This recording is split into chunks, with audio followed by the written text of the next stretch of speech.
Assalamualaikum warahmatullahi wabarakatuh. Saudara penonton, sebagaimana kita ketahui, besok 17 Agustus 2020 merupakan hari yang sangat bersejarah bagi bangsa Indonesia. Untuk Kabupaten Aceh Besar, hari ini menjelang 17 Agustus, Bupati Aceh Besar bersama unsur Forkopimda lainnya mengunjungi ataupun berkunjung ke makam pahlawan nasional Laksamana Malahayati di kawasan Perung Raya Aceh Besar. Saudara penonton, sebagaimana kita ketahui, Presiden Joko Widodo telah menganugerahkan gelar pahlawan nasional kepada 4 tokoh pada peringatan Hari Pahlawan 17 Agustus lalu. Penganugerahan gelar pahlawan nasional tersebut melalui keputusan Presiden tanggal 6 November 2017 lalu tentang penganugerahan gelar pahlawan nasional.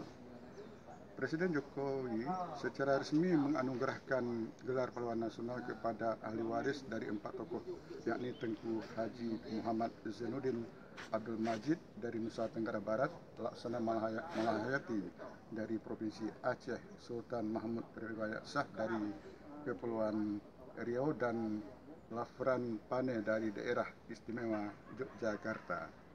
Salah satu tokoh pejuang kemerdekaan Indonesia yang dianugerahi gelar pahlawan nasional adalah Malahayati, atau lebih dikenal dengan nama Laksamana Malahayati. Laksamana Malahayati adalah seorang muslimah yang menjadi laksamana perempuan pertama di dunia berasal dari Kesultanan Aceh. Ia adalah putri dari Laksamana Mahmud Shah, kakeknya bernama Laksamana Muhammad Said Shah, putra dari Sultan Salahuddin Shah yang pemerintahan Kesultanan Aceh Darussalam sekitar tahun 1530 hingga 1539 Miladiah yang lalu. Sultan Salahuddin Shah merupakan putra dari Sultan Ibrahim Ali Mugayat Shah yang merupakan pendiri Kesultanan Aceh Darussalam. Dari sinilah tersebut dapat diketahui bahwa Laksamana Malahayati merupakan keturunan daerah biru. Pada tahun 1985 hingga 1604, ia memegang jabatan Kepala Barisan Pengawal Istana Panglima Rahasia dan Panglima Protokol Pemerintah dari Sultan Salahuddin Mukhamil Salahuddin Riwayat Shah keempat. Nah, untuk lebih jelasnya kita lihat, inilah makam Laksamana Malahayati Perung Raya Aceh Besar.